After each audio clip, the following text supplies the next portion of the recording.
ਸਾਹਿਬ ਜੀ ਦਿੰਦੇ ਹਨ।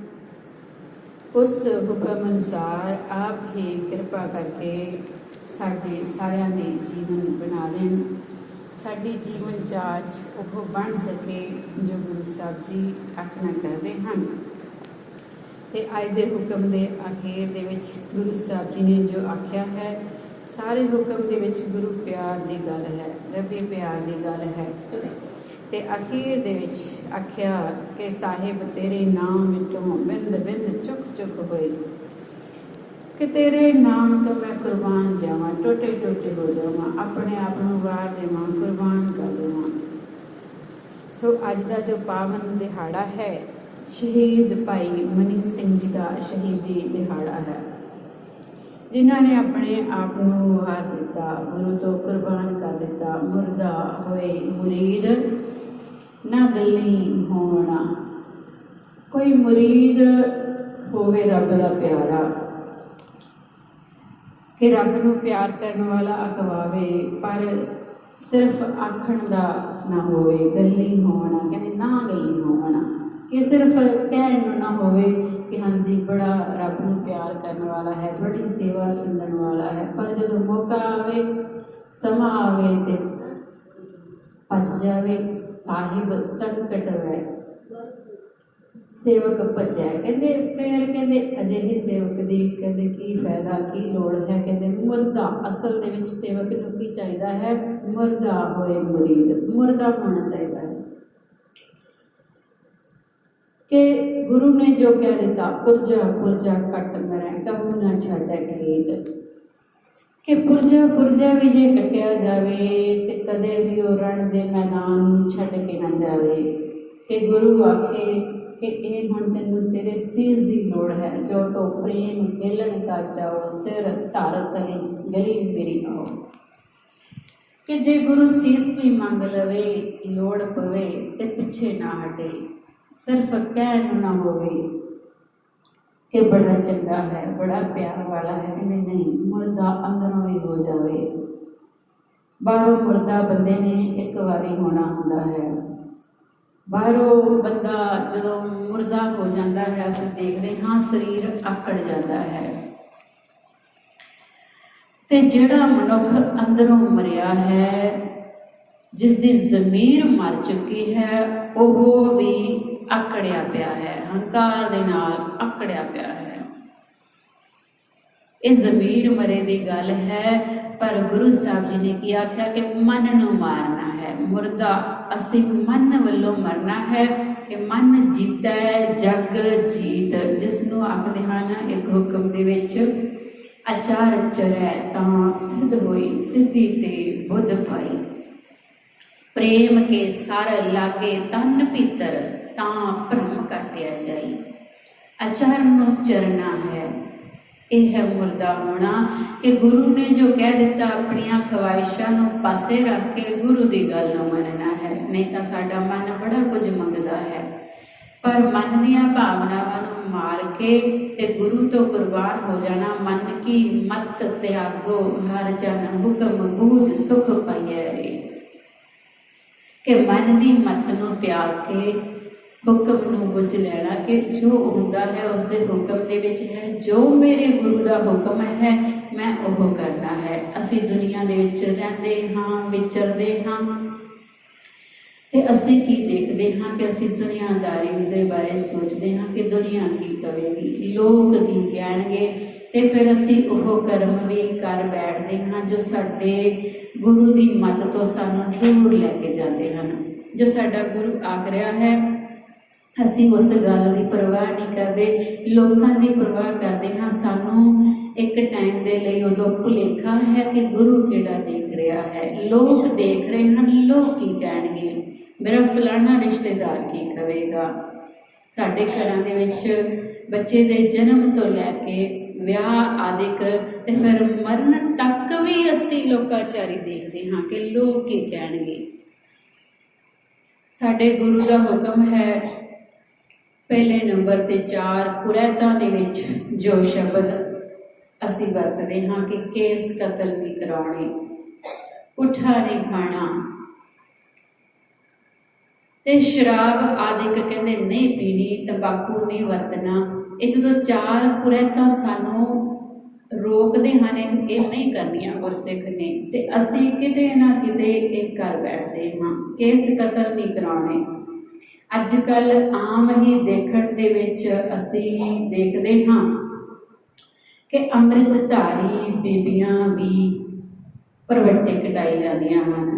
ਕਹਿੰਦੇ ਹਨ ਆਪਣੇ ਮਨ ਦੇ ਵਿੱਚ ਉਹਨਾਂ ਦੀ ਸੋਚ ਹੈ ਕਿ ਕਿਸੇ ਨੂੰ ਕਿਹੜਾ ਪਤਾ ਲੱਗਦਾ ਹੈ, ਸ੍ਰੀ ਸਾਹਿਬ ਪਾਈ ਹੈ ਤੇ ਕਿਸੇ ਨੂੰ ਨਹੀਂ ਪਤਾ ਲੱਗਦਾ, ਭੁਲੇਖਾ ਪੈਂਦਾ ਹੈ। ਪਰ ਨਹੀਂ, ਗੁਰੂ ਦਾ ਜਾਣੀ ਜਾਣ ਹੈ ਕਿ ਧਾਗੇ ਨਾਲ ਕੱਟੇ ਹਨ ਇਹ ਕੇਸ ਤੇ ਕੀ ਫਰਕ ਪੈਂਦਾ ਹੈ, ਕੈਂਚੀ ਨਹੀਂ ਲਗਾਉਣੀ, ਨਹੀਂ, ਇਹ ਭੁਲੇਖਾ ਹੈ। ਗੁਰੂ ਦੀ ਮੱਤ ਤੋਂ ਅਸੀਂ ਪਰੇ ਜਾ ਰਹੇ ਹਾਂ। ਗੁਰੂ ਦੇ ਸਿੱਖ ਨੂੰ ਕਿਸੇ ਵੀ ਤਰੀਕੇ ਦੇ ਨਾਲ ਕੇਸ ਕਤਲ ਨਹੀਂ ਕਰਨੇ ਚਾਹੀਦੇ। ਕੈਂਚੀ, ਧਾਗਾ, ਕਰੀਮ ਆਦਿ ਜਾਂ ਹੋਰ ਵੀ ਕੋਈ ਦੁਨੀਆ ਦੇ ਵਿੱਚ ਕੋਈ ਤਰੀਕੇ ਕੱਢੇ ਜਾਣ, ਕਹਿੰਦੇ ਨਹੀਂ, ਗੁਰੂ ਦਾ ਸਿੱਖ ਜੋ ਹੈ ਉਹ ਰੋਮਾਂ ਦੀ ਬੇਅਦਬੀ ਨਾ ਕਰੇ। ਤੇ ਇਹ ਕੁਰੈਤ ਦੇ ਵਿੱਚ ਹੈ ਕਿ ਜਿਹਨੂੰ ਸਾਨੂੰ ਵਰਜਿਤ ਇਹ ਹੈ ਕਿ ਅਸੀਂ ਪੂਰੀ ਤਰ੍ਹਾਂ ਨਾਲ ਅਸੀਂ ਵਰਜਦੇ ਹਾਂ, ਡਾਂਟਦੇ ਹਾਂ ਕਿ ਇਹ ਕੰਮ ਨਹੀਂ ਕਰਨਾ ਬੱਚਿਆਂ ਨੂੰ, ਤੇ ਉਹ ਬੱਚਾ ਕੰਮ ਕਰੇ ਤੇ ਅਸੀਂ ਨਾਰਾਜ਼ ਹੁੰਦੇ ਹਾਂ। ਤੇ ਗੁਰੂ ਨੇ ਇਹ ਚੀਜ਼ਾਂ ਤੋਂ ਸਾਨੂੰ ਵਰਜਿਤ ਕੀਤਾ ਹੈ, ਝਿੜਕਿਆ ਹੈ ਕਿ ਇਹ ਚੀਜ਼ਾਂ ਨਹੀਂ ਕਰਨੀਆਂ, ਇਹ ਕੰਮ ਨਹੀਂ ਕਰਨੇ। ਇਹ ਕੁਰੈਤਾਂ ਕਰਨ ਵਾਲਾ ਕੁਰੈਤੀਆ ਹੋ ਜਾਂਦਾ ਹੈ। ਅਸੀਂ ਫਿਰ ਵੀ ਗੁਰੂ ਦੀ ਪਰਵਾਹ ਨਹੀਂ ਕਰਦੇ।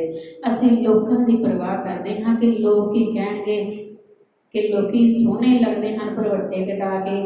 ਤੇ ਗੁਰਸਿੱਖ ਵੀਰ ਵੀ ਕਈਆਂ ਨੂੰ ਦੇਖਿਆ ਹੈ ਕਿ ਉਹ ਥੋੜ੍ਹੇ ਚਿੱਟੇ ਵਾਲ ਆਉਂਦੇ ਹਨ ਦਾੜੀ ਦੇ, ਤੇ ਉਹਨਾਂ ਨੂੰ ਵੀ ਉਹ ਧਾਗੇ ਦੇ ਨਾਲ ਕਰਨ ਦਾ ਯਤਨ ਕਰਦੇ ਹਨ, ਹਟਾਉਣ ਦਾ ਯਤਨ ਕਰਦੇ ਹਨ ਜਾਂ ਹੋਰ ਤਰੀਕੇ ਵਰਤਦੇ ਹਨ। ਪਰ ਗੁਰੂ ਸਾਹਿਬ ਜੀ ਨੇ ਸਾਨੂੰ ਸੁਚੇਤ ਕੀਤਾ ਹੈ ਕਿ ਮੁਰਦਾ ਹੋਏ ਮੁਰੀਦ ਦੀ ਅਸੀਂ ਗੱਲ ਕਰ ਰਹੇ ਹਾਂ ਕਿ ਅਸੀਂ ਮੁਰਦੇ ਹੋਏ ਨਹੀਂ ਗੁਰੂ ਦੇ ਲਈ, ਅਸੀਂ ਮਨ ਦੇ ਵੱਲੋਂ ਮੁਰਦੇ ਹੋਏ ਨਹੀਂ।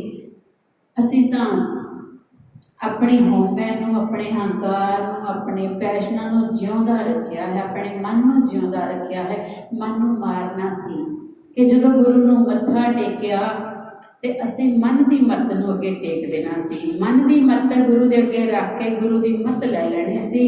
ਅਸੀਂ ਗੁਰੂ ਦੀ ਮੱਤ ਲਈ ਨਹੀਂ, ਆਪਣਾ ਸਿਰ ਵਾਪਸ ਚੱਕ ਲਿਆ, ਆਪਣਾ ਮਨ ਨਹੀਂ ਦਿੱਤਾ ਉਹਨੂੰ, ਮਨ ਨੂੰ ਜਿੱਤਿਆ ਨਹੀਂ। ਮਨ ਦੇ ਰਾਮ ਲਿਆ ਹੈ ਮੋਲ, ਕਹਿੰਦੇ ਜਿਨ੍ਹਾਂ ਨੇ ਲਿਆ ਉਹਨਾਂ ਨੇ ਆਪਣਾ ਮਨ ਦੇ ਦਿੱਤਾ। ਮਨ ਦੇ ਕੇ ਇਹ ਰੱਬ ਦਾ ਨਾਮ ਕੀਮਤੀ ਨਾਮ ਹੈ ਜੋ ਕਹਿੰਦੇ ਮੁੱਲ ਲੈ ਲਿਆ ਮਨ ਦੇ ਕੇ। ਇਹਦੀ ਹੋਰ ਕੋਈ ਭੇਟਾ ਨਹੀਂ, ਮਨ ਦੇਣਾ ਪੈਂਦਾ ਹੈ। ਮਨ ਦੇਣਾ ਪੈਂਦਾ ਹੈ, ਮਨ ਦੀਆਂ ਭਾਵਨਾਵਾਂ, ਇੱਛਾਵਾਂ ਮਾਰ ਕੇ ਤੇ ਫਿਰ ਗੁਰੂ ਦੀ ਮੱਤ ਮਿਲਦੀ ਹੈ, ਫਿਰ ਗੁਰੂ ਦਾ ਨਾਮ ਮਿਲਦਾ ਹੈ। ਮੇਰੀ ਪ੍ਰੀਤ ਗੋਬਿੰਦ ਸਿਉ ਜਿਨ ਕਟੈ, ਮੈਂ ਤੋ ਮੋਲ ਮਹਿੰਗੀ ਲਈ ਜੀ ਸਕੈ। ਕਿ ਮੇਰੀ ਪ੍ਰੀਤ ਗੁਰੂ ਦੇ ਨਾਲ, ਪਰਮਾਤਮਾ ਦੇ ਨਾਲ, ਜੋ ਧਰਤੀ ਦਾ ਮਾਲਕ ਹੈ, ਸਹਾਰਾ ਹੈ, ਕਿਵੇਂ ਘਟ ਸਕਦੀ ਹੈ? ਜਿਨ ਹਰਗਿਜ਼ ਨਹੀਂ ਘਟ ਸਕਦੀ, ਕਿਉਂਕਿ ਮੈਂ ਤਾਂ ਇਹ ਬੜੇ ਮਹਿੰਗੇ ਮੁੱਲ ਲਈ ਹੈ। ਜੀ ਸੱਟਾ, ਆਪਣਾ ਜੀ ਉਹਦੇ ਅੱਗੇ ਰੱਖ ਦਿੱਤਾ। ਸੱਟਾ ਦਾ ਭਾਵ ਅਸੀਂ ਸਾਡੀ ਭਾਸ਼ਾ ਦੇ ਵਿੱਚ, ਰੋੜਿਆਂ ਦੀ ਭਾਸ਼ਾ ਦੇ ਵਿੱਚ ਅਕਸਰ ਅਸੀਂ ਆਪਾਂ ਆਮ ਵਰਤਦੇ ਹਾਂ ਕਿ ਸਿੱਟ ਘੱਤ, ਇਹ ਚੀਜ਼ ਰੱਖ ਦੇ ਸਾਂਭ ਕੇ। ਜਿਹਨੂੰ ਨਹੀਂ ਪਤਾ ਭਾਸ਼ਾ ਦਾ ਤੇ ਉਹਨੂੰ ਲੱਗਦਾ ਹੈ ਕਿ ਸਿੱਟ ਦੇਵਾਂ ਮੈਂ, ਚੰਗੀ ਚੀਜ਼ ਹੈ ਸਾਂਭਣ ਵਾਲੀ ਤੇ ਉਹਨੂੰ ਸਿੱਟਾਂ ਕਿਉਂ। ਪਰ ਜੇ ਅਸੀਂ ਅਰਥ ਸਮਝਾਂਗੇ, ਸਾਨੂੰ ਮੀਨਿੰਗ ਪਤਾ ਹੋਵੇਗਾ, ਕਿਉਂਕਿ ਸਾਡੇ ਲੋਕਾਂ ਨੂੰ ਪਤਾ ਹੁੰਦਾ ਹੈ। ਤੇ ਜੇ ਕੋਈ ਅਣਜਾਣ ਹੋਵੇ ਤੇ ਉਹਨੇ ਕਿਹੜਾ ਸੁੱਟਣ ਨੂੰ ਕਹੀ ਜਾਂਦਾ, ਸਿਆਣਾ ਪੈਣਾ ਪੈਂਦਾ। ਤਾਂ ਹੁਣ ਗੁਰੂ ਸਾਹਿਬ ਜੀ ਨੇ ਇੱਥੇ ਵੀ ਇਸ ਗੱਲ ਨੂੰ ਇੱਥੇ ਐਵੇਂ ਆਖਿਆ ਹੈ ਕਿ ਮੈਂ ਤੋਂ ਮੋਲ ਮਹਿੰਗੀ ਲਈ ਜੀ ਸੱਟੈ। ਭਗਤ ਸਾਹਿਬਾਨ ਦੀ ਬਾਣੀ ਹੈ, ਭਗਤ ਪੀਪਾ ਜੀ ਦੀ ਸ਼ਾਇਦ ਇਹ ਬਾਣੀ ਹੈ ਕਿ ਭਗਤ ਸਾਹਿਬ ਕਹਿੰਦੇ ਹਨ ਕਿ ਮੈਂ ਬੜੇ ਮਹਿੰਗੇ ਮੁੱਲ ਲਈ ਆਪਣਾ ਜੀ ਗੁਰੂ ਦੇ ਅੱਗੇ ਰੱਖ ਦਿੱਤਾ, ਗੁਰੂ ਦੇ ਚਰਨਾਂ ਦੇ ਵਿੱਚ ਰੱਖ ਦਿੱਤਾ, ਆਪਣਾ ਜੀ ਰੱਖ ਦਿੱਤਾ, ਆਪਣੇ ਮਨ ਨੂੰ ਰੱਖ ਦਿੱਤਾ ਕਿ ਮੇਰਾ ਜੀ ਕਰਦਾ ਸੀ ਕਿ ਮੈਂ ਇਹ ਕਰ ਲਵਾਂ, ਮੇਰਾ ਜੀ ਕਰਦਾ ਸੀ ਕਿ ਮੈਂ ਇਹ ਕਰ ਲਵਾਂ। ਨਹੀਂ, ਹੁਣ ਮੈਂ ਆਪਣਾ ਜੀ ਕੀਤਾ ਕਿ ਜੀ ਹੁਣ ਮੇਰਾ ਕੁਝ ਮਰਜ਼ੀ ਕਰੀ ਜਾਵੇ, ਨਹੀਂ, ਹੁਣ ਜੀ ਦੀ ਮਰਜ਼ੀ ਨਹੀਂ ਕਰਨੀ, ਹੁਣ ਗੁਰੂ ਦੀ ਮਰਜ਼ੀ ਕਰਨੀ ਹੈ। ਫਿਰ ਮੈਨੂੰ ਪਰਮਾਤਮਾ ਮਿਲਦਾ ਹੈ। ਤੇ ਕਹਿੰਦੇ ਮੋਲ ਏਡਾ ਮਹਿੰਗਾ ਮੁੱਲ ਹੈ, ਆਪਣੇ ਮਨ ਨੂੰ ਮਾਰਨਾ ਬੜਾ ਮਹਿੰਗਾ ਮੁੱਲ ਹੈ। ਕਹਿੰਦੇ ਇਹ ਬੜਾ ਕੀਮਤ, ਕਹਿੰਦੇ ਕੀਮਤ ਇਹ ਤਾਰਨੀ ਬੜੀ ਔਖੀ ਹੈ, ਕੋਈ ਵਿਰਲਾ ਹੀ ਤਾਰਦਾ ਹੈ। ਅਸੀਂ ਆਪਣੇ ਮਨ ਦੀਆਂ ਮਰਜ਼ੀਆਂ ਕਰਦੇ ਹਾਂ ਤੇ ਅਸੀਂ ਵੀ ਇਹ ਮਹਿੰਗੇ ਮੁੱਲ ਲੈ ਲਈਏ, ਇਹ ਮਹਿੰਗੀ ਵਸਤੂ जो शरीर मिलिया है मनुखा जीवन ये हीरे जैसा जन्म है, पर की है कौडी बदले जाए। हीरे वर्गे जन्म नूं असीं कोडियां दे भाव वेच रहे हां। ये दुनियावी पदार्थ कोडियां हन, ये मन दीआं इच्छावां कोडी बराबर हन, पर सानूं समझ नहीं है। गधे दे कहते हैं कि गले दे विच कोई हीरे दा कोई पा दईए, असीं हार पा दईए, कोई हीरा उहदे बन के पा दईए रस्से नाल, ते गधे नूं की पता उहदी कीमत। सानू भी एक मनुखा जीवन हीरे वर्गा मिल गया है, पर असीं किते ना किते खोते गधे बन के विचर रहे हाँ।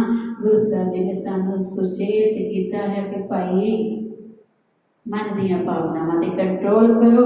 मन जो है इसनूं एक करना है, सुचेत करना है, ते एक नूं ही चितारना है। एक बिन दूसर को ना चिनार, कि एक प्यारे तो बिना किसी होर नूं चिनार ना देख, कि सारे पासे उही दाता है, ते उही दाता देण वाला है। एक दा सहारा है, एक दा होना है।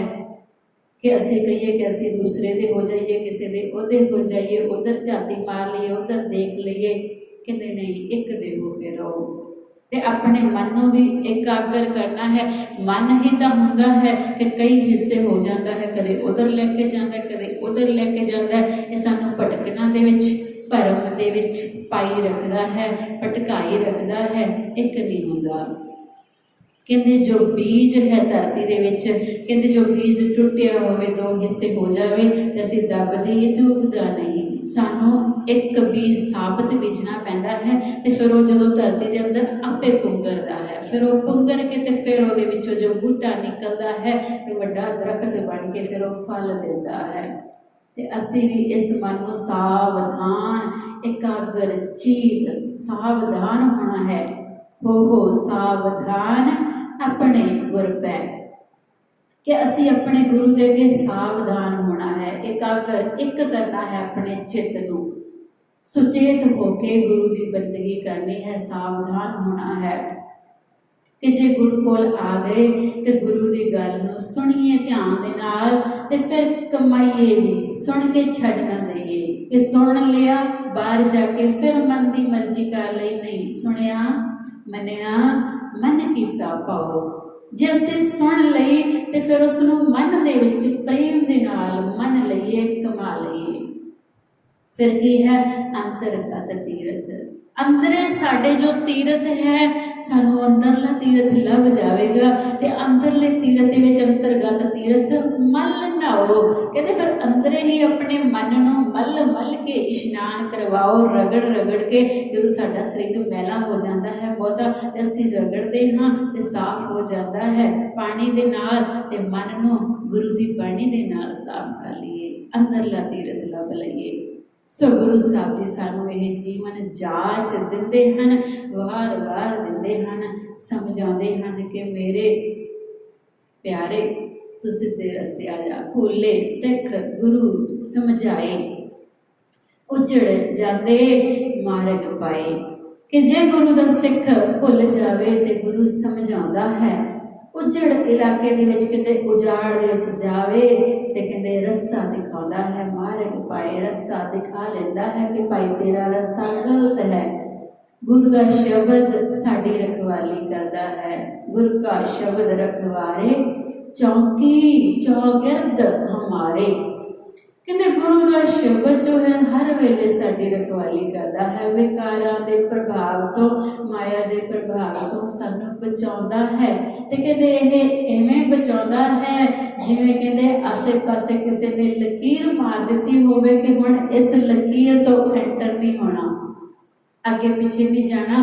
कहते वह लाइन अपनी रखिया दी मार दिंदा है कि कोई विकार, कोई माया किसी भी तरीके दे नाल कहते उहदे अंदर एंटर नहीं हो सकती, बुरा प्रभाव नहीं पा सकती।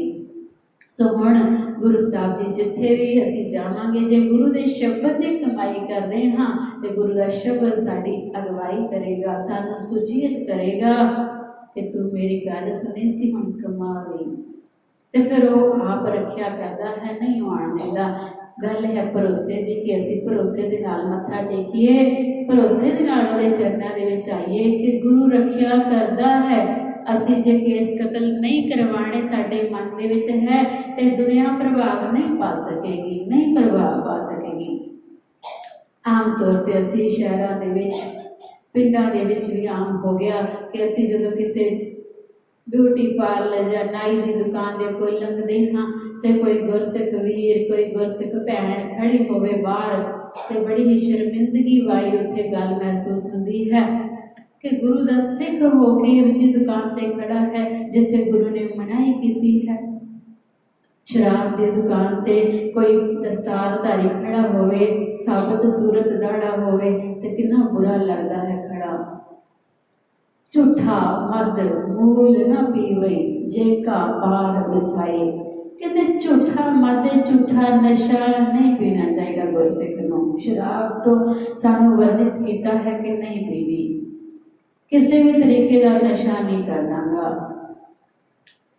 ਤੇ ਗੁਰੂ ਸਾਹਿਬ ਜੀ ਨੇ ਜਦੋਂ ਸਾਨੂੰ ਸੁਚੇਤ ਕੀਤਾ ਹੈ ਤੇ ਤੰਬਾਕੂ ਨਹੀਂ ਵਰਤਣਾ, ਉਹਦੇ ਵਿੱਚ ਸਾਰੀਆਂ ਗੱਲਾਂ ਆ ਜਾਂਦੀਆਂ ਹਨ। ਅਸੀਂ 4 ਗੱਲਾਂ ਦੇ ਵਿੱਚ ਸ਼ਾਇਦ ਇੱਕ ਗੱਲ ਅਸੀਂ ਦੂਸਰੇ ਤਰੀਕੇ ਨਾਲ ਕਰ ਗਏ। ਉੱਥੇ ਪਰ ਨਾਰੀ ਕਾ ਨੇੜ ਨਾ ਜਾਵੇ ਵਾਲੀ ਗੱਲ ਹੈ ਕਿ ਅਸੀਂ ਪਰਾਈ ਇਸਤਰੀ ਦਾ, ਪਰਾਏ ਪੁਰਸ਼ ਦਾ ਸੰਗ ਨਹੀਂ ਕਰਨਾ। ਚੌਥਾ ਉੱਥੇ ਇਹ ਗੁਰੈਤ ਦੇ ਵਿੱਚ ਹੈ। ਤੇ ਹੁਣ ਗੁਰੂ ਸਾਹਿਬ ਜੀ ਨੇ ਜਦੋਂ ਸਾਨੂੰ ਕਿਸੇ ਨਸ਼ੇ ਤੋਂ ਬਿਲਕੁਲ ਰੋਕਿਆ ਹੈ ਕਿ ਤੰਬਾਕੂ ਨਹੀਂ ਵਰਤਣਾ। ਤੰਬਾਕੂ ਸਭ ਤੋਂ ਸਸਤਾ ਨਸ਼ਾ ਹੈ, ਸਭ ਤੋਂ ਸਸਤਾ ਕਿ ਆਸਾਨੀ ਨਾਲ ਮਿਲ ਜਾਂਦਾ ਹੈ। ਜਦੋਂ ਮੁਸਲਮਾਨ ਅਫਗਾਨ ਇਸ ਦੇਸ਼ ਦੇ ਵਿੱਚ ਆਏ ਤੇ ਉਹ ਨਸ਼ਾ ਲੈ ਕੇ ਆਏ ਸਨ, ਲੋਕਾਂ ਨੂੰ ਨਸ਼ੇ ਤੇ ਲਾਇਆ, ਤੰਬਾਕੂ ਦੇ ਨਸ਼ੇ ਤੇ ਲਗਾਇਆ ਕਿ ਤੰਬਾਕੂ ਦੇ ਨਸ਼ੇ ਤੇ ਜਦੋਂ ਲੋਕ ਲੱਗ ਗਏ ਤੇ ਫਿਰ ਹੌਲੀ ਹੌਲੀ ਆਦਤ ਪੈਂਦੀ ਹੈ ਤੇ ਫਿਰ ਮਨੁੱਖ ਮਹਿੰਗੇ ਨਸ਼ੇ ਵੀ ਖਰੀਦਦਾ ਹੈ। ਤੇ ਜੇ ਸਸਤਾ ਨਹੀਂ ਖਰੀਦਣਾ ਤੇ ਮਹਿੰਗਾ ਤਾਂ ਬਿਲਕੁਲ ਵੀ ਨਹੀਂ ਵਰਤਣਾਗਾ। ਇਸ ਕਰਕੇ ਗੁਰੂ ਸਾਹਿਬ ਨੇ ਸਾਨੂੰ ਤੰਬਾਕੂ ਨਹੀਂ ਵਰਤਣਾ, ਇਹ ਗੁਰੈਤ ਦੇ ਵਿੱਚ ਸਾਨੂੰ ਵੱਜਰ ਗੁਰੈਤਾਂ ਦੇ ਵਿੱਚ ਇਹ ਮਨਾ ਕੀਤਾ ਹੈ। ਸਾਡੀ ਜੋ ਸਿੱਖ ਰਹਿਤ ਮਰਿਆਦਾ ਹੈ ਉਹਦੇ ਵਿੱਚ ਗੁਰੂ ਦੇ ਹੁਕਮਾਂ ਅਨੁਸਾਰ ਇਹ ਰਹਿਤ ਮਰਿਆਦਾ ਦੇ ਵਿੱਚ ਇਹ ਸ਼ਬਦ ਅੰਕਿਤ ਕੀਤੇ ਹਨ, ਇਹ ਬਚਨ ਅੰਕਿਤ ਕੀਤੇ ਹਨ। ਇਹ ਗੁਰੂ ਦਾ ਹੁਕਮ ਸਮਝਣਾ ਹੈ, ਪੰਥ ਦਾ ਹੁਕਮ ਵੀ ਨਾਲ ਹੈ, ਪਰ ਇਹ ਗੁਰੂ ਦੇ ਹੁਕਮ ਨੂੰ ਹੀ ਪੰਥ ਨੇ ਲਾਗੂ ਕੀਤਾ ਹੈ ਕਿ ਅਸੀਂ ਸਮਝ ਆਈਏ। ਤੇ ਗੁਰੂ ਦਾ ਸ਼ਬਦ ਸਾਡੀ ਰਖਵਾਲੀ ਕਰਦਾ ਹੈ ਜਦੋਂ ਅਸੀਂ ਭੈ ਦੇ ਵਿੱਚ ਆਉਂਦੇ ਹਾਂ, ਭਉ ਦੇ ਵਿੱਚ ਆਉਂਦੇ ਹਾਂ। ਹਰ ਗੁਣ ਹਿਰਦੈ ਟਿਕੈ ਤਿਸ ਕੈ, ਜਿਸ ਅੰਤਰ ਭਉ ਭਾਵਨੀ ਹੋਈ। ਬਿਨ ਭੈ ਕਿਨੈ ਨਾ ਪ੍ਰੇਮ ਪਾਇਆ, ਬਿਨ ਭਉ ਪਾਰ ਨਾ ਉਤਰਿਆ ਕੋਈ। ਕਿ ਹਰੀ ਦੇ ਗੁਣ ਕਹਿੰਦੇ ਉਹਦੇ ਅੰਦਰ ਹੀ ਟਿਕਦੇ ਹਨ ਜਿਸ ਦੇ ਅੰਦਰ ਪ੍ਰੇਮ ਅਤੇ ਭੈ ਹੁੰਦਾ ਹੈ। ਗੁਰੂ ਦਾ ਪ੍ਰੇਮ ਤੇ ਗੁਰੂ ਦਾ ਨਿਰਮਲ ਭਉ ਕਿ ਮੇਰਾ ਗੁਰੂ ਕੀ ਕਹੇਗਾ। ਗੁਰੂ ਦੇ ਨਾਲ ਇੰਨਾ ਪਿਆਰ ਹੈ ਕਿ ਮੇਰਾ ਗੁਰੂ ਕੀ ਕਹੇਗਾ। ਉਹਦਾ ਮਾੜਾ ਜਿਹਾ ਭਉ ਹੋਵੇ, ਪਿਆਰ ਵਾਲਾ ਡਰ ਹੋਵੇ। ਨਿਰਮਲ ਭਉ ਜਿਸ ਨੂੰ ਆਖਦੇ ਹਨ। ਦੁਨੀਆ ਦਾ ਡਰ ਅਸੀਂ ਬੜੇ ਪਾਲੇ ਹੋਏ ਹਨ। ਦੁਨੀਆ ਡਰਾਉਂਦੀ ਵੀ ਹੈ, ਹਰ ਇੱਕ ਮਾਰਗ ਤੇ ਹਰ ਇੱਕ ਰਾਹ ਤੇ ਡਰਾਉਣ ਦੀ ਕੋਸ਼ਿਸ਼ ਕਰਦੀ ਹੈ, ਬੜੇ ਯਤਨ ਕਰਦੀ ਹੈ। ਪਰ ਜਿੱਥੇ ਸਾਡੇ ਬਹੁਤ ਸਾਰੇ ਰਸਤੇ ਵੀ ਬੰਦ ਹੋ ਜਾਣ ਤੇ ਗੁਰੂ ਸਾਡੇ ਲਈ ਨਵਾਂ ਰਸਤਾ ਖੋਲ੍ਹ ਦਿੰਦਾ ਹੈ।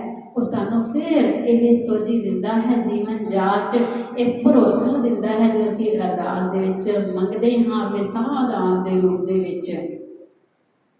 ਉਹ ਭਰੋਸਾ ਦਿੰਦਾ ਹੈ ਕਿ ਤੇਰੇ ਲਈ ਨਵਾਂ ਰਸਤਾ ਖੁੱਲ੍ਹਾ ਹੈ। ਜੋ ਕਰਦਾ ਹੈ ਉਹ ਚੰਗੇ ਲਈ ਕਰਦਾ ਹੈ, ਭਾਵੇਂ ਲੋਕੀ ਲੱਖ ਮਾੜਾ ਕਰਨ ਤੇ ਕਹਿੰਦੇ ਉਹਦੇ ਵਿੱਚੋਂ ਵੀ ਉਹ ਚੰਗਾ ਕੱਢ ਦਿੰਦਾ ਹੈ।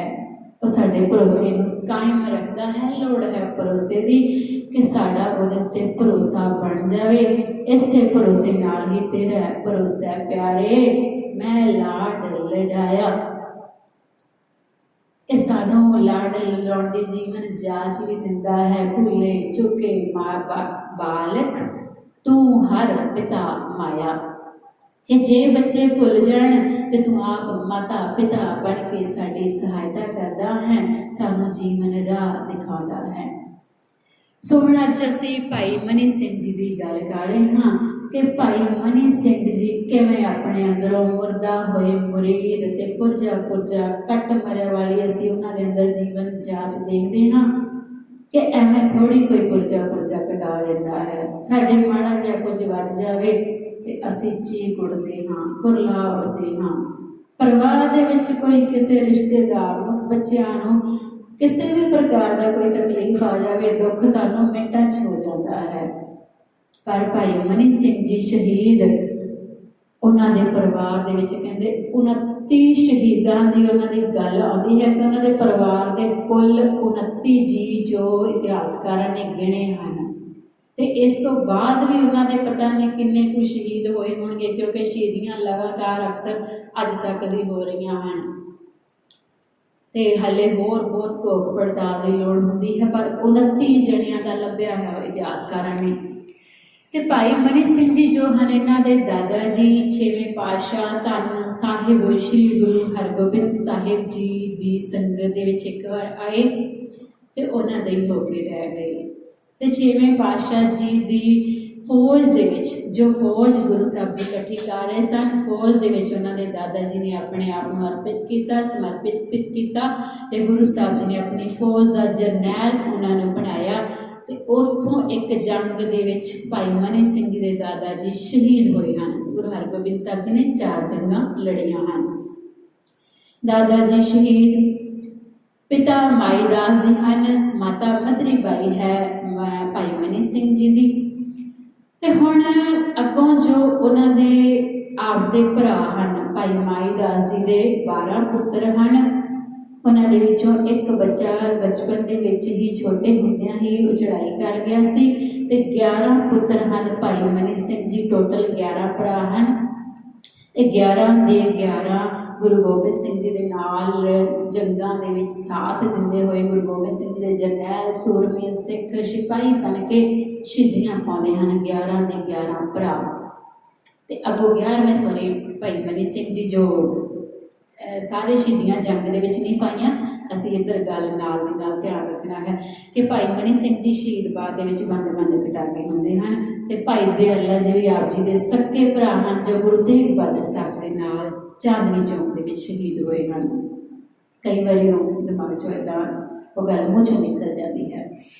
ਤੇ ਹੁਣ ਭਾਈ ਦਿਆਲਾ ਜੀ ਵੀ ਸੱਕੇ ਭਰਾ ਹਨ। ਇੱਥੋਂ ਅਸੀਂ ਅੰਦਾਜ਼ਾ ਲਗਾ ਸਕਦੇ ਹਾਂ ਜੇ ਅਰਦਾਸ ਦੇ ਵਿੱਚ ਜੋ ਸ਼ਬਦ ਬੋਲਦੇ ਹਾਂ, ਦੇਗ ਵਿੱਚ ਉਬਾਲੇ ਗਏ, ਉਬਾਲੇ ਭਾਵ ਕਿੰਨੇ ਗਏ, ਪਤਾ ਨਹੀਂ ਕਿੰਨੇ ਗਏ ਉਸ ਤੋਂ ਬਾਅਦ, ਤੇ ਬੰਦ ਕਟਵਾਏ ਜਿਨ੍ਹਾਂ ਨੇ ਉੱਥੇ ਸ਼ਬਦ ਬਹੁ ਵਚਨ ਹੈ ਕਿ ਬਹੁਤਿਆਂ ਦੇ ਕੱਟੇ ਗਏ। ਨਖਾਸ ਜੋ ਚੌਂਕ ਹੈ ਲਾਹੌਰ ਦੇ ਵਿੱਚ, ਉੱਥੇ ਅਕਸਰ ਹੀ ਸਿੱਖਾਂ ਨੂੰ ਜੋ ਸਿੱਖਾਂ ਦੇ ਦੁਸ਼ਮਣ ਸਨ ਆਪਣਾ ਜਦੋਂ ਮੌਕਾ ਮਿਲਦਾ ਸੀ ਕਿ ਉਹ ਨਖਾਸ ਚੌਂਕ ਦੇ ਵਿੱਚ ਸ਼ਹੀਦ ਕੀਤਾ ਜਾਂਦਾ ਸੀ ਸਿੱਖਾਂ ਨੂੰ। ਭਾਈ ਮਨੀ ਸਿੰਘ ਜੀ ਦੀ ਸ਼ਹੀਦੀ, ਭਾਈ ਤਾਰੂ ਸਿੰਘ ਜੀ ਦੀ ਸ਼ਹੀਦੀ ਉਸੇ ਚੌਂਕ ਦੇ ਵਿੱਚ ਹੋਈ ਹੈ। ਹੋਰ ਵੀ ਬਹੁਤ ਸਾਰੇ ਸਿੰਘ ਸੂਰਮਿਆਂ ਦੇ ਨਾਮ ਆਉਂਦੇ ਹਨ। ਸੋ ਹੁਣ ਭਾਈ ਮਨੀ ਸਿੰਘ ਜੀ ਦੇ ਅਸੀਂ ਪਰਿਵਾਰ ਦੀ ਗੱਲ ਕਰ ਰਹੇ ਸੀ ਕਿ 11 ਭਰਾ ਸਾਰੇ ਸ਼ਹੀਦ ਹਨ ਤੇ ਅਗਾਂਹ 11 ਭਰਾਵਾਂ ਦੇ ਪੁੱਤਰ ਵੀ ਸ਼ਹੀਦ ਹਨ। ਭਾਈ ਮਨੀ ਸਿੰਘ ਜੀ ਦੇ 10 ਪੁੱਤਰ ਹਨ, 10 ਦੇ ਵਿੱਚੋਂ 7 ਪੁੱਤਰ ਸ਼ਹੀਦ ਹਨ। 7 ਪੁੱਤਰ ਸ਼ਹੀਦ ਹਨ ਤੇ ਉਹਨਾਂ ਦੇ ਭਰਾਵਾਂ ਦੇ ਅਗਾਂਹ 11 ਪੁੱਤਰ ਜੋ ਹਨ, ਉਹਨਾਂ ਦੀ ਗਿਣਤੀ ਹੋਈ ਹੈ 11 ਪੁੱਤਰ ਸ਼ਹੀਦ ਹਨ। ਇਹ ਟੋਟਲ ਕੁੱਲ ਗਿਣਤੀ 29 ਬਣਦੀ ਹੈ।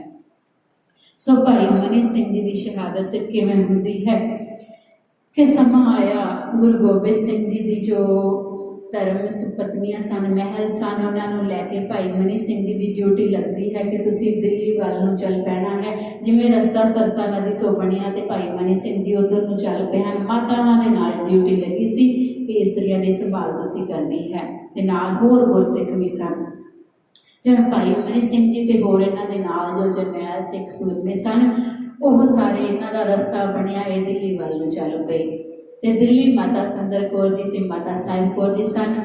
ਫਿਰ ਭਾਈ ਮਨੀ ਸਿੰਘ ਜੀ ਦਮਦਮਾ ਸਾਹਿਬ ਆ ਕੇ ਗੁਰੂ ਸਾਹਿਬ ਜੀ ਨੂੰ ਮਿਲਦੇ ਹਨ। ਮਾਤਾਵਾਂ ਦੇ ਨਾਲ ਜਦੋਂ ਦਮਦਮਾ ਸਾਹਿਬ ਦੇ ਵਿੱਚ ਗੁਰੂ ਗੋਬਿੰਦ ਸਿੰਘ ਜੀ ਪਹੁੰਚਦੇ ਹਨ ਤੇ ਉੱਥੇ ਗੁਰੂ ਗੋਬਿੰਦ ਸਿੰਘ ਜੀ ਮਹਾਰਾਜ ਆਪ ਭਾਈ ਮਨੀ ਸਿੰਘ ਜੀ ਨੂੰ ਲਿਖਾਰੀ ਬਣਾ ਕੇ ਤੇ ਗੁਰੂ ਗ੍ਰੰਥ ਸਾਹਿਬ ਜੀ ਦਾ ਸਰੂਪ ਤਿਆਰ ਕਰਵਾਉਂਦੇ ਹਨ।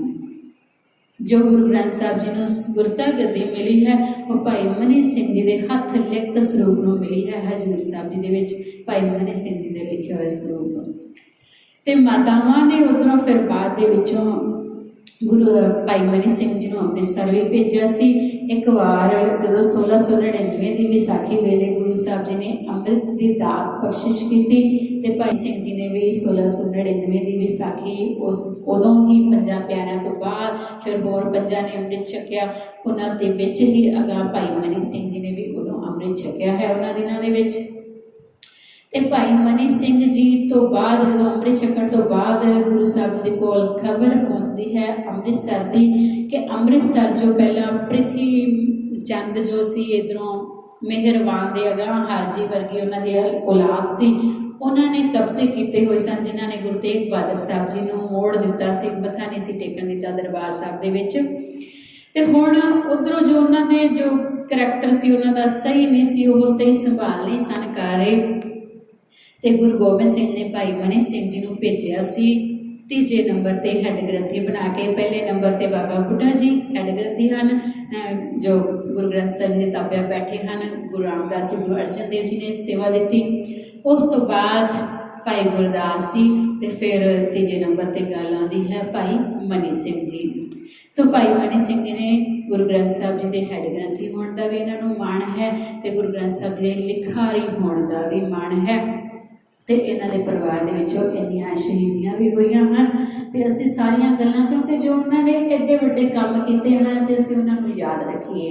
ਜਿਨ੍ਹਾਂ ਦੇ ਨਾਮ ਸਾਡੇ ਕੋਲ ਇਤਿਹਾਸ ਦੇ ਵਿੱਚ ਹਨ, ਅਸੀਂ ਉਹਨਾਂ ਦਾ ਜ਼ਿਕਰ ਕਰਿਆ ਕਰੀਏ, ਜ਼ਰੂਰ ਕਰਿਆ ਕਰੀਏ। ਜੋ ਬਹੁਤ ਸਾਰੇ ਅਜਿਹੇ ਗੁਰਸਿੱਖ ਹਨ, ਸਾਰਿਆਂ ਦਾ ਜਿਨ੍ਹਾਂ ਦਾ ਨਾਮ ਲੈਂਦੇ ਹਾਂ, ਤੇ ਇਹਨਾਂ ਦੀ ਕਮਾਈ ਦਾ, ਸਿੰਘਾਂ ਸਿੰਘਣੀਆਂ ਦੇ ਅਸੀਂ ਧਿਆਨ ਕਰਕੇ ਅਸੀਂ ਕਹਿੰਦੇ ਹਾਂ ਕਿ ਬੋਲੋ ਜੀ ਵਾਹਿਗੁਰੂ। ਬਹੁਤ ਸਾਰੇ ਹਨ ਜਿਨ੍ਹਾਂ ਦੇ ਅਸੀਂ ਨਾਮ ਵੀ ਨਹੀਂ ਜਾਣਦੇ ਗੇ, ਪਰ ਉਹਨਾਂ ਨੇ ਬਹੁਤ ਘਾਲਣਾਵਾਂ ਘਾਲੀਆਂ।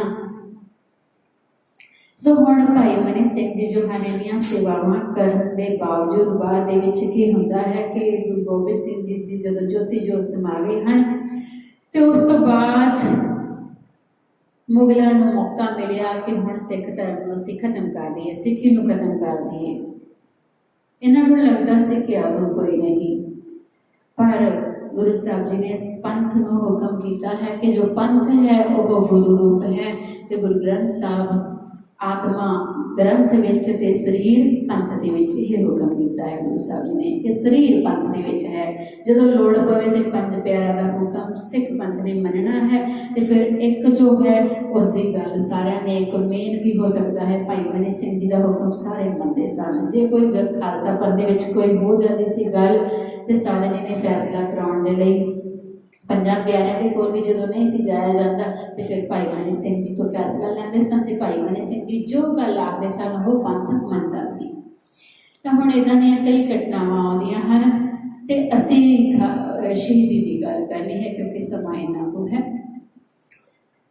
ਤੇ ਇੱਕ ਵਾਰ ਜਦੋਂ ਜੰਗਲਾਂ ਦੇ ਵਿੱਚ ਸਿੰਘ ਰਹਿੰਦੇ ਸਨ, ਸਿੰਘਾਂ ਦੀਆਂ ਸ਼ਹੀਦੀਆਂ ਹੋ ਰਹੀਆਂ ਸਨ, ਮੁਗਲ ਹਕੂਮਤ ਦੁਸ਼ਮਣ ਬਣ ਬੈਠੀ ਸੀ, ਤੇ ਵਿਸਾਖੀ ਤੇ ਦੀਵਾਲੀ ਦੇ ਮੌਕੇ ਦੇ ਉੱਤੇ ਸੰਗਤ ਇਕੱਠੀ ਹੋਇਆ ਕਰਦੀ ਸੀ, ਤੇ ਉਸ ਵੇਲੇ ਇਹਨਾਂ ਮੌਕਿਆਂ ਤੇ ਵੀ ਇਕੱਠ ਹੋਣਾ ਬੰਦ ਹੋ ਗਿਆ ਸੀ, ਕਿਉਂਕਿ ਪੱਤਾ ਪੱਤਾ ਸਿੰਘਾਂ ਦਾ ਵੈਰੀ ਬਣ ਚੁੱਕਿਆ ਸੀ।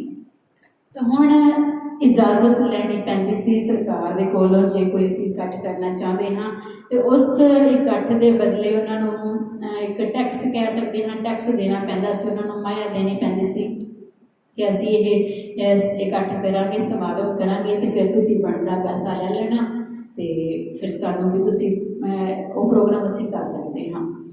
ਤੇ ਹੁਣ ਇਹ ਇਜਾਜ਼ਤ ਲਈ ਗਈ ਜ਼ਕਰੀਆ ਖਾਨ ਦੇ ਕੋਲੋਂ, ਤੇ ਜ਼ਕਰੀਆ ਖਾਨ ਨੇ ਇਜਾਜ਼ਤ ਦੇ ਦਿੱਤੀ, ਪੈਸੇ ਮੰਨ ਲਿੱਤੇ ਗਏ, ਕੁਝ 5000 ਮੰਨਦੇ ਹਨ, ਕੁਝ ਇਸ ਤੋਂ ਵੱਧ ਰਾਸ਼ੀ ਘੱਟ ਵੱਧ ਵੀ ਮੰਨਦੇ ਹਨ। ਸੋ ਗੱਲ ਹੈ ਕਿ ਰਕਮ ਦੇਣੀ ਮਨਜ਼ੂਰ ਹੋਈ। ਤਾਂ ਹੁਣ ਜਦੋਂ ਰਕਮ ਦੇਣੀ ਵੀ ਮਨਜ਼ੂਰ ਹੋ ਗਈ, ਦਿਨ ਨੇੜੇ ਆ ਗਏ, ਦੀਵਾਲੀ ਦਾ ਸਮਾਗਮ ਸੀ, ਤੇ ਜ਼ਕਰੀਆ ਖਾਨ ਨੇ ਮਨ ਦੇ ਵਿੱਚ ਤਰਕੀਬ ਸੋਚੀ ਕਿ ਇਕੱਠ ਹੋਵੇਗਾ, ਅਸੀਂ ਸਿੱਖਾਂ ਨੂੰ ਮਾਰਨਾ ਚਾਹੁੰਦੇ ਹਾਂ, ਤੇ ਇਕੱਠਿਆਂ ਨੂੰ ਮਾਰਨਾ ਸੌਖਾ ਹੋ ਜਾਵੇਗਾ, ਤੇ ਕਾਫੀ ਗਿਣਤੀ ਦੇ ਵਿੱਚ ਇਕੱਠੀਆਂ ਸ਼ਹੀਦੀਆਂ ਹੋ ਜਾਣਗੀਆਂ, ਤੇ ਸਿੱਖਾਂ ਦਾ ਪੂਰਾ ਖੋਜ ਅਸੀਂ ਮਿਟਾ ਦੇਵਾਂਗੇ। ਤਾਂ ਹੁਣ ਜਦੋਂ ਇਸ ਗੱਲ ਦੀ ਖਬਰ, ਕਿਉਂਕਿ ਗੁਰਸਿੱਖਾਂ ਨੇ ਸੂਈ ਅਕਸਰ ਛੱਡੇ ਹੋਇਆ ਕਰਦੇ ਸਨ, ਸਾਰੇ ਹੀ ਛੱਡਦੇ ਸਨ ਕਿ ਖਬਰਸਾਰ ਮਿਲਦੀ ਰਹੇ। ਤਾਂ ਹੁਣ ਜਦੋਂ ਖਬਰ ਮਿਲੀ ਭਾਈ ਮਨੀ ਸਿੰਘ ਜੀ ਦੇ ਕੋਲ ਆਈ ਖਬਰ ਕਿ ਜ਼ਕਰੀਆ ਖਾਨ ਦੀ ਨੀਤ ਬਦਲ ਗਈ ਹੈ, ਤਾਂ ਭਾਈ ਮਨੀ ਸਿੰਘ ਜੀ ਨੇ ਕੁਝ ਦਿਨ ਪਹਿਲਾਂ ਸਮਾਂ ਰਹਿੰਦਿਆਂ ਹੀ ਵਾਪਸ ਹੁਕਮਨਾਮੇ ਨਗਰਾਂ ਸ਼ਹਿਰਾਂ ਦੇ ਵਿੱਚ ਭੇਜੇ, ਹਰੇਕ ਜਗ੍ਹਾ ਤੇ ਕਿ ਸਿੱਖ ਸੰਗਤ ਇਕੱਠੀ ਨਾ ਹੋਵੇ ਤਾਂ ਕਿ ਸ਼ਹੀਦੀਆਂ ਨਾ ਹੋਣ। ਤੇ ਫਿਰ ਵੀ ਆਖਦੇ ਹਨ, ਕੁਝ ਇਤਿਹਾਸਕਾਰਾਂ ਦਾ ਮੰਨਣਾ ਹੈ ਕਿ ਕੁਝ ਕੁ ਗਿਣਤੀ ਦੇ ਵਿੱਚ ਸਿੱਖ ਸੰਗਤਾਂ ਆਈਆਂ, ਥੋੜ੍ਹੀ ਗਿਣਤੀ ਦੇ ਵਿੱਚ, ਕਿ ਉਹਨਾਂ ਨੂੰ ਉੱਥੇ ਸ਼ਹੀਦ ਕਰ ਦਿੱਤਾ ਗਿਆ। ਤੇ ਫਿਰ ਜੋ ਰਕਮ ਸੀ ਟੈਕਸ ਦੀ ਉਹ ਵੀ ਮੰਗੀ ਗਈ ਭਾਈ ਮਨੀ ਸਿੰਘ ਜੀ ਦੇ ਕੋਲੋਂ।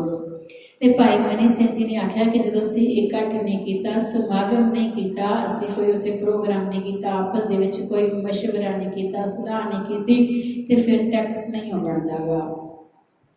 ਤੇ ਸਰਕਾਰ ਨੇ ਆਖਿਆ ਕਿ ਜੇ ਤੁਸੀਂ ਟੈਕਸ ਨਹੀਂ ਦੋਗੇ ਤੇ ਫਿਰ ਤੁਹਾਨੂੰ ਸ਼ਹੀਦ ਕੀਤਾ ਜਾਵੇਗਾ ਜਾਂ ਤੁਸੀਂ ਮੁਸਲਮਾਨ ਬਣ ਜਾਓ।